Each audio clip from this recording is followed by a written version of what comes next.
So in any case, I've identified Trudy as the 35-year expert in biosolids, but she's also president of the Mid-Atlantic Biosolids Association Board of Directors. Thank you, Trudy, for that commitment. And she's president of Material Matters, the specialty consulting firm that does all things biosolids in our world.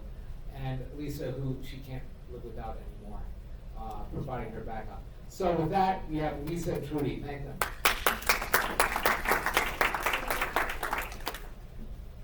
I want to thank Bill for putting us in the last time slot, the second day. The most important time slot. Thanks, Bill, always for your wonderful introduction. And just want to mention that we're going to talk a little bit about the WENRF. Have to try to remember to say that the correct way now. Project that we started on about 2 years ago, and it's coming to an end shortly. We're not ready to release the final report yet, but we are close, and stay tuned for that. I just wanted to make an observation that we talked an awful lot about technologies and processing, dewatering, digestion, land application, but we didn't really talk a lot in the last 2 days about biosolids quality, which has been a theme of ours for a very long time. If we all had great quality biosolids, it would probably make some of these programs much easier to implement. We may have less challenge from neighbors. And of course, one of the biggest challenges I've heard it yesterday and today, are product odors. So with that, I'll get started. Just a little bit of information about the project, because it's quite an involved project. And the vision that we got from WENRF 2 years ago was future looking, talking about defining what high quality biosolids are, which is beyond Class A EQ. So just because it's Class A EQ doesn't mean it's a high quality product. How do we now take this high quality biosolids product that we define carefully, and how do we use it in urban settings all across the U.S.? How do we create new products out of this? Because we already know, we heard from one of the presentations, I guess Ludwig Zurich, the fly, our fly participant in our work, about when we blend things together, it tends to make a lower odor product, less attractive to flies. But after we create the new products, we can't just create a new product and expect that we're going to have success. We have to demonstrate that product. That's, again, another vision from WENRF. And we have to market it, because as biosolids generators, producers, we're not the greatest at marketing. That seems to be that's why when we see plans and specs, we see the little truck driving off the page, because we're not always sure what to do with it. And of course, Bill's part of this whole project is how do we engage the community using social media. So we took those concepts and we ran with them. We developed a proposal that looked at the problem in many different ways. We also want to note, too, that national priorities are shifting. That's just a part of the whole process. Whereas we used to call it sludge and disposal, we don't use those words anymore. We use resource recovery facilities. We look at energy recovery, and we look at biosolids as products. So some of the project background is 40 CFR 503 really gives us the regulatory minimums, but what it does, it protects human health and the environment. That was the purpose of 503. It gives us permission to distribute products, and it defines how we use it in public areas. But the thing that it doesn't do is it doesn't really define stability in a way for us to think about it as reducing odors. It doesn't tell us how to store products to make sure that those products don't change over time. It doesn't talk about meeting customer requirements. And it doesn't talk about how we can use these products in high public access areas in urban environments. Again, you know, the project has to do with Class AEQ biosolids, but going beyond the regulatory minimums. I remember, who remembers 503 is enough for me, the slogan? Uh-oh. Not many of us Dying off. here. They're dying off.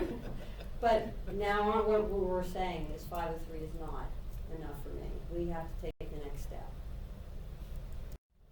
So there were 4 tasks involved in the project as we designed it and proposed it to WENRF. The first task had to do with actually defining the high quality biosolids. That's where we have Penn State involved, Kansas State's involved in that component, and looking at what are the things that define a high quality biosolids. What are the surrogates that we might be able to use instead of using the VAR options? Is there something better out there where we can define those standards? And how does that relate to odor? So we're looking at we're looking at some chemical components, we're looking at oxytop, which is respirometry, doing odor observations. There's a number of things we're looking at. Of course, Ludix fly attractiveness is part of that. Task 2 has to do with making products. We're already through a good piece of that research where we're doing blending studies. The next step of that is to actually demonstrate those products in different sites. Task 3 is, okay, now we have these products, we've defined quality, we've said how they can be used, we've talked about blending, but now how do we take this and make it a customer-focused approach? That's what Lisa is going to talk about here in a moment. And of course, the task 4 was creating this community of partners and using social media. How do we reach out to our own internal community, but then beyond our internal community?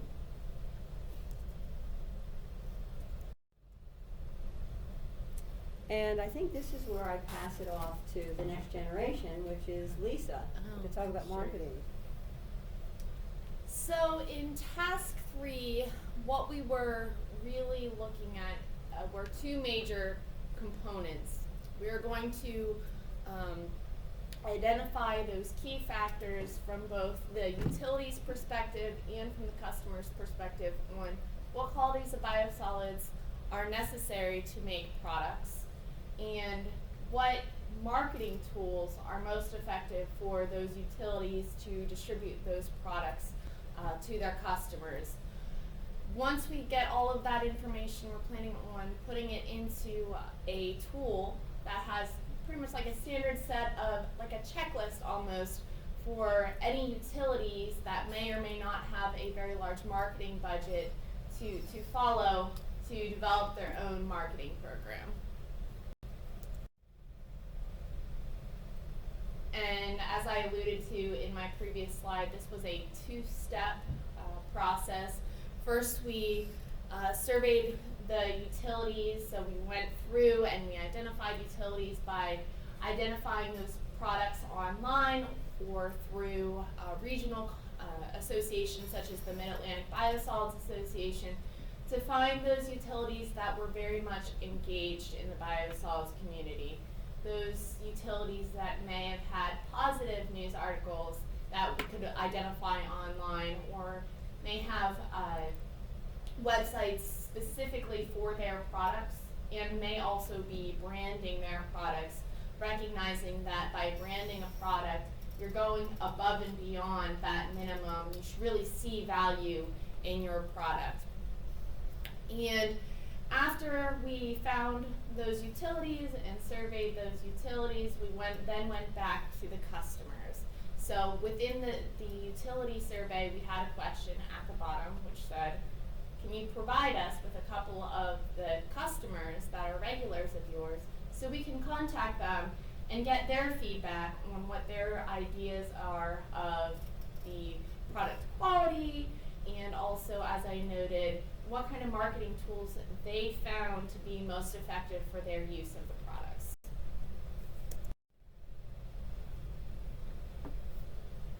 And the next step then, I already noted, was developing that guidance tool. And at the end of, once the guidance tool is developed, the plan is to then use that tool in a defined setting. I believe that DC Water was the target location. I'm not sure if that's going to be where we end up testing this template, but having a utility that's going to be starting a little bit more from scratch and have them use that tool to implement those practices that we've defined as effective marketing tools, and see really how well that tool works. Now for the good stuff, the responses. So we were able to get 28 participants. Jen's noting back there that she responded. 28 municipal wastewater treatment plants that participated, with a very wide range of flow. You can see here from teeny tiny up to DC Water size. And there was a wide array of technologies, which was really cool to see, that we were able to encompass a diverse type of a group of solids processing. You'll see that the major technology there is mesophilic anaerobic digestion. And when I say no pretreatment, what I mean by no pretreatment is I'm talking about either pasteurization or thermal hydrolysis. Perhaps that's not the appropriate term, but really this is just showing this was a diverse group of feedback we got. And I hope you can see that. So, this is probably showing what we already know, and it's cool that it reflects that. So, most of the utilities we interviewed or surveyed actually pay to have a third party manage, well, they give it away for free, or have a third party manage their product in which they're paying for that management.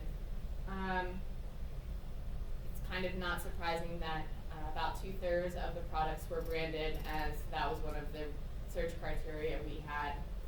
And as Bill would probably be very sad to see, there is very little social presence for all of these products.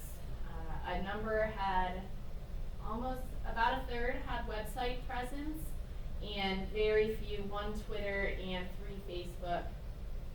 And what was also interesting to see is a large number of these utilities have conducted demonstrations to show how effective their product is at fertilizing value or crop growth of some sort.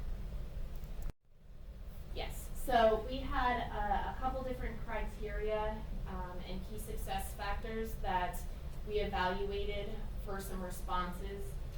So criteria that we found to be indicative of a successful biosolids program, we looked at percentage of biosolids sold, number of known odor complaints, number of markets that use the biosolids products. So when I'm talking about markets, I'm talking about ag or sod production or fertilizer blending, etc. Sales price per volume, and the number of repeat customers. In looking at that, those were the different criteria that we designated as being pretty good factors to show that this could be a successful a high quality product and also a successful marketing program. And then what we did is to identify what might be statistically significant in these, where we identified some key success factors that might influence those criteria. For example, the product branding, so I'm looking at the bullet point at the bottom, may be directly correlated with the sales price per volume. So if you're branding your product, is that going to influence the sales price per volume? What we found here in the statistical inference is that there was pretty much nothing that was statistically significant, with the exception of 1 or 2 items. So the number of markets that use the Biosolids product seemed to be, it was correlated with the number, or having research projects, program age, and kind of product branding. There's a little asterisk there. Anyone who's into statistical significance, 0.05 is statistically significant, but I thought that was close enough for this purpose. And sales price per volume was also associated with research projects.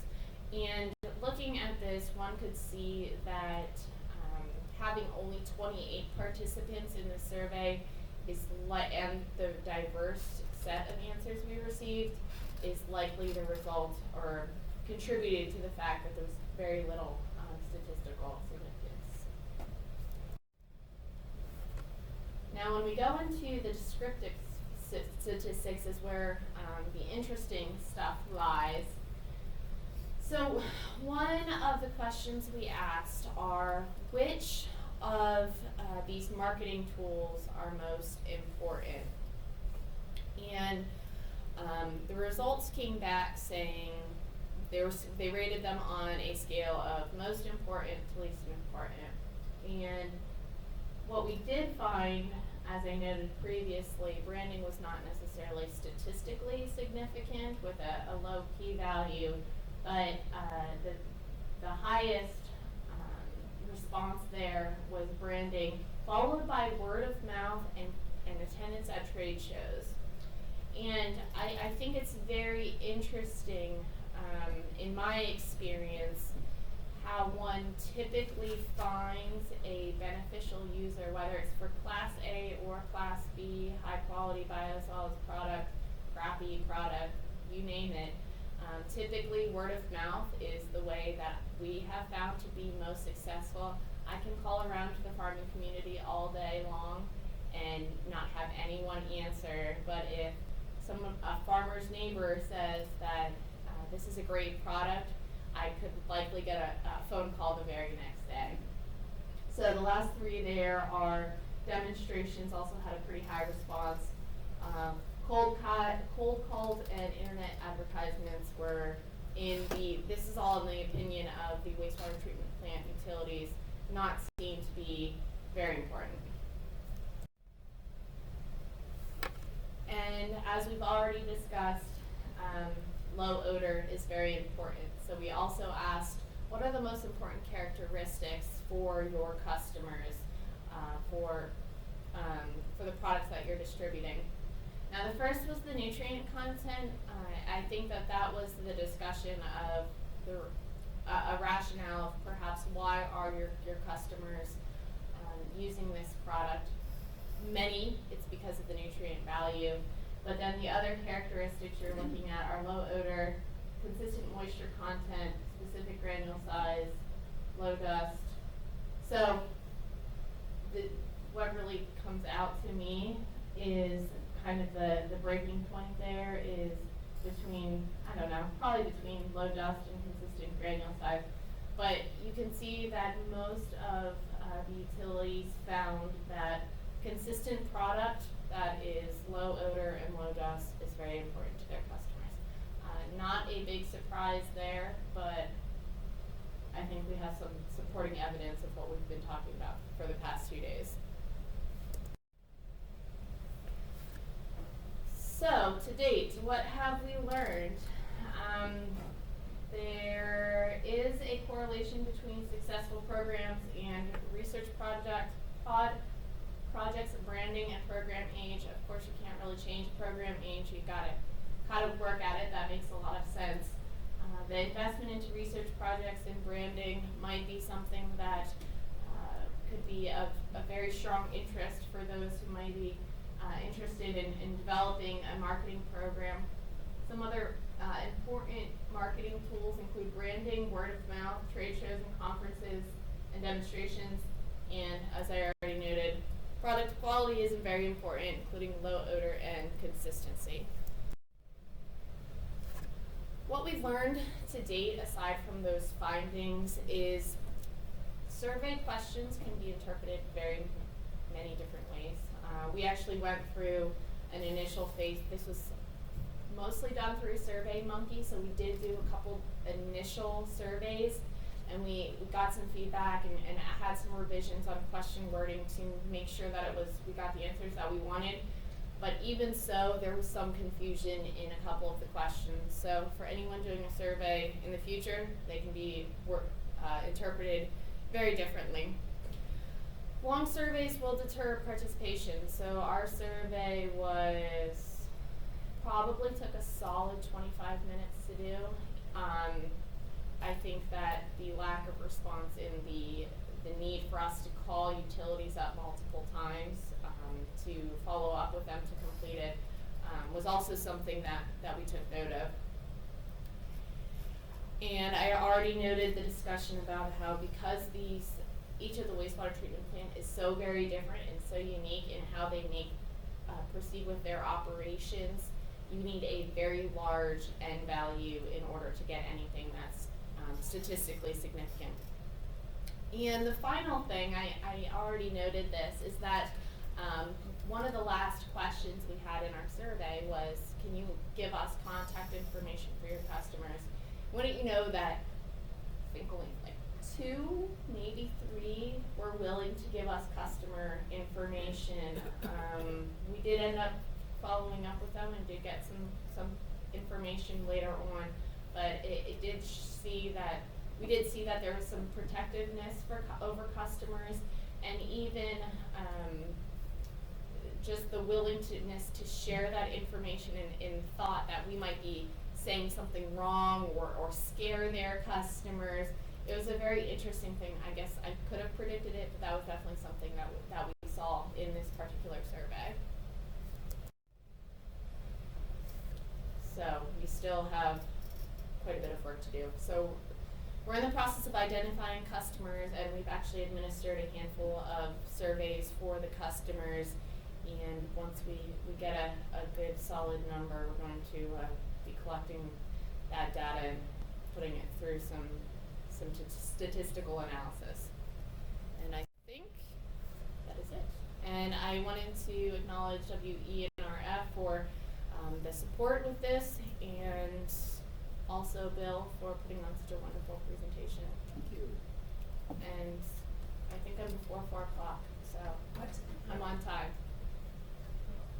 We have a couple minutes before the light is off, and I want to ask people a couple questions, just a show of hands. This will help me with my original research. And this is like really valuable. I don't know. Maybe Lisa, you can count how many people in the room, and I'll count the hands. Okay. How many people here have their own, that manage a web page or a website? Like personally responsible for like going in there, changing the content, keeping it fresh. 1, 2, do it again. 1, 2,